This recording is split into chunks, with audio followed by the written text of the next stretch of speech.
स्वागत है आप सभी का हमारे चैनल में। जैसा कि पिछली वीडियो में हमने ज्वालामुखी के प्रकारों के बारे में पढ़ा था, जिसमें हमने सक्रिय ज्वालामुखी के बारे में पढ़ा था। आज हम सभी प्रक्षुब्ध ज्वालामुखी के बारे में पढ़ेंगे।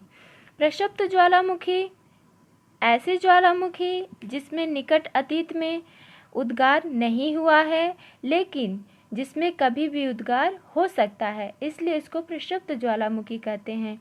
प्रक्षुब्ध ज्वालामुखी में इटली का वेसुवियस, दूसरा है आपका जापान का फ्यूजियामा, जो कि विश्व का सबसे खूबसूरत ज्वालामुखी है।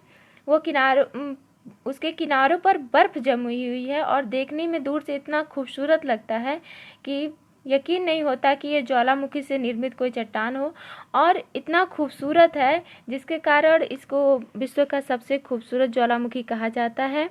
और ये कब अपने मुख से ज्वाला उगलने लगे, लावा बाहर फेंकने लगे, ये कोई नहीं जानता, इसलिए इसको प्रक्षुब्ध ज्वालामुखी की संज्ञा दी जाती है।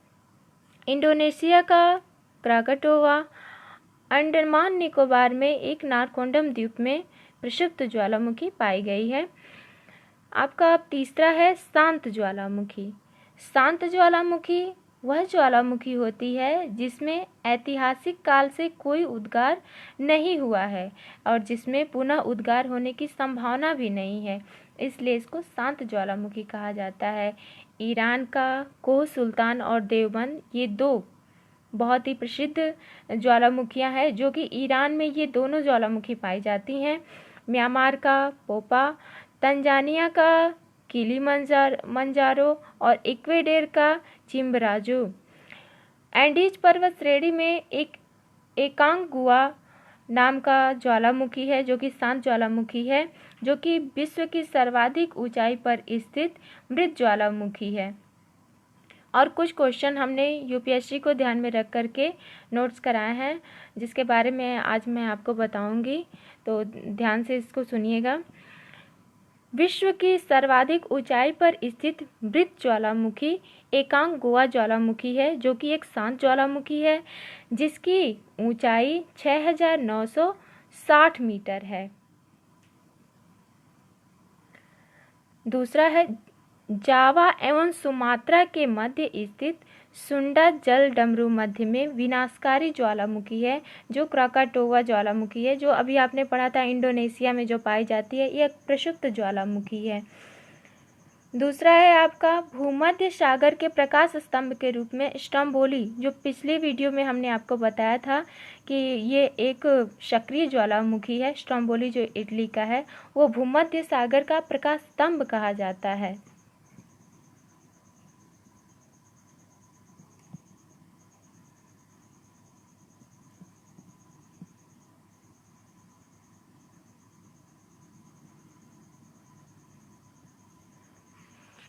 ऑस्ट्रेलिया महाद्वीप में एक भी ज्वालामुखी नहीं पाई जाती हैं। अंटार्कटिका में एक माउंट इरेबस में एकमात्र सक्रिय ज्वालामुखी पाई जाती है।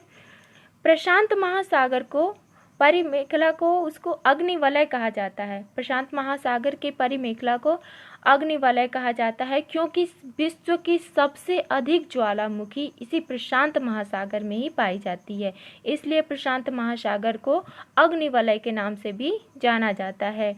विश्व का सबसे अधिक ऊंचाई पर स्थित ज्वालामुखी पर्वत है कोटोपैक्सी, जो कि एक सक्रिय ज्वालामुखी है, जो मैंने आपको पिछले वीडियो में बताया था। आगे बढ़ते हैं। ज्वालामुखी उद्गार के अन्य प्रमुख भूस्वरूप। हमने तो पीछे बहुत सारे स्वरूपों के बारे में पढ़ा था, लेकिन कुछ अन्य स्वरूप भी हैं जो ज्वालामुखी के उद्गार के समय बनते हैं, जो कि परीक्षा की दृष्टि से बहुत ही इम्पोर्टेंट है। पहला है ग्लेशियर और जल स्रोत। ये ग्लेशियर गर्म जल स्रोत होते हैं जिनसे अवकाश के बाद गर्म जल तथा वाष्प तीव्रता से निकलती है। कभी कभी इनकी ऊंचाई सैकड़ों फीट तक होती है और यूएस के येलोस्टोन नेशनल पार्क का ओल्ड फैथफुल तथा एक्सेलसियर ग्लेशियर है। ये बहुत ही प्रसिद्ध है। जो ग्लेशियर है हमारा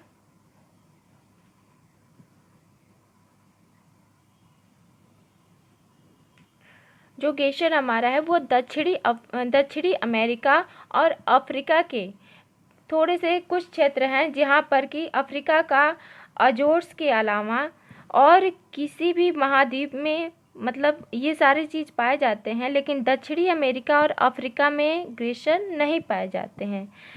तो इसलिए दक्षिणी अमेरिका, यदि एग्ज़ाम में पूछा जाए कि कहाँ पर नहीं पाए जाते हैं, तो दक्षिणी अमेरिका और अफ्रीका में ये ग्लेशियर नहीं पाए जाते हैं, सिवाय केवल अजोर्स के अलावा, क्योंकि अब यहाँ पर संभावना रहती है कि यहाँ पर पा सकते हैं या कभी कभी पाया जाता है। लेकिन दक्षिणी अमेरिका यदि पूछा जाए, कोटेशन नंबर आए, तो इसमें आप हमेशा यही लिखेंगे कि दक्षिणी अमेरिका तथा अफ्रीका में ग्लेशियर नहीं पाए जाते हैं।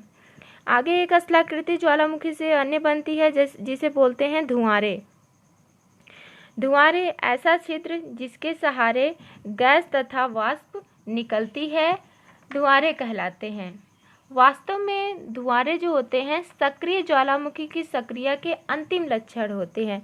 अर्थात ये जो धुआंरे ऐसे निकलते हैं इसमें से ग्रेटर के यहाँ से आपका यहाँ से निकलते रहते हैं क्रेटर के यहाँ से, तो यहाँ से जो सबसे अंत में धुआं के रूप में निकलता है वो एक धुआंरे होते हैं, जो बहुत ही आर्थिक दृष्टि से बहुत ही इम्पोर्टेंट होते हैं, जिसका डिस्कशन हम आगे करते हैं।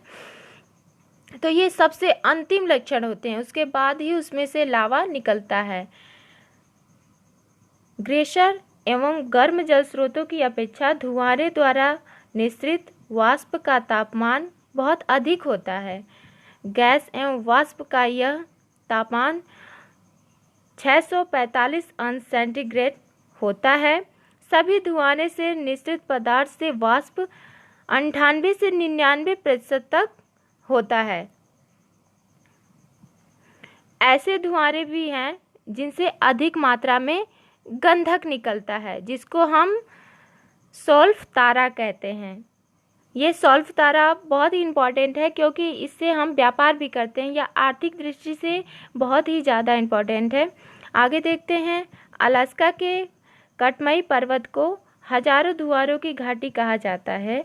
ईरान का कोह सुल्तान धुआंरा तथा न्यूजीलैंड के प्लेंटी की खाड़ी व्हाइट टापू का धुआंरा प्रसिद्ध है। धुआंरे का आर्थिक उपयोग गंधक बोरिक एसिड प्राप्त करने में किया जाता है। गर्म जल वाष्प और गैसों से इटली तथा अमेरिका में बिजली उत्पन्न भी की जाती है।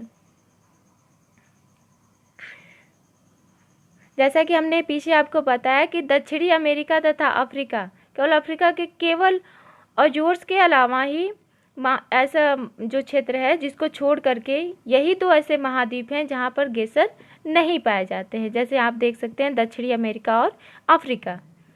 अब हम आगे पढ़ेंगे ज्वालामुखी से निर्मित एक और स्थलाकृति जिसका कहते हैं कैल्डेरा, जो कि बहुत ही परीक्षा की दृष्टि से इम्पोर्टेंट है।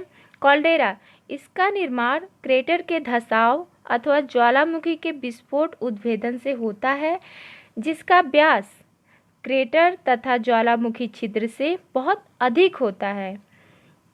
आप यहाँ पर देख सकते हैं जो ये हमारे स्थलाकृति हम बनाए हुए हैं, इसमें यहाँ पर जैसे मान लीजिए यहाँ से क्रेटर से उद्गार हुआ ज्वालामुखी का जब उद्गार हुआ तो यहाँ पर ये बंद हो गया, मतलब अब यहाँ पर उद्गार नहीं हो रहा है, तो ये धीरे धीरे इसका विस्तार होने लगता है। फिर एक बड़ा ज्वालामुखी आया तो ये फैल गया, इतना ज़्यादा फैल गया, तो ये कैल्डेरा का यहाँ पर निर्माण हो गया। और कैल्डेरा, जब यही कैल्डेरा ये किनारे किनारे जो एक पर्वत बना हुआ है ये ज्वालामुखी शंकु पर्वत हो गया, और जब इसी कैल्डेरा के अंदर फिर एक छोटा सा, मान लीजिए कि एक छोटा सा ज्वालामुखी फिर से इसमें से उद्गार होता है, तो इसको हम घोंसलेदार कैल्डेरा कहते हैं। और ये हमारा धरातल है, क्योंकि जो कैल्डेरा है उसके अंदर से फिर कोई भी चीज़ निकलेगी तो फिर एक शंकु का निर्माण होगा, उसमें से आपका क्रेटर निकलेगा, और जिससे कि फिर एक मतलब ज्वालामुखी का निर्माण होगा, फिर घोंसलेदार कैल्डेरा का निर्माण होगा। इसलिए ये परीक्षा की दृष्टि से बहुत ही इम्पोर्टेंट है। यदि दोस्तों हमारी वीडियो आपको पसंद आई हो तो आप इसे लाइक और शेयर ज़रूर करें। मिलते हैं नेक्स्ट वीडियो में, तब तक के लिए धन्यवाद।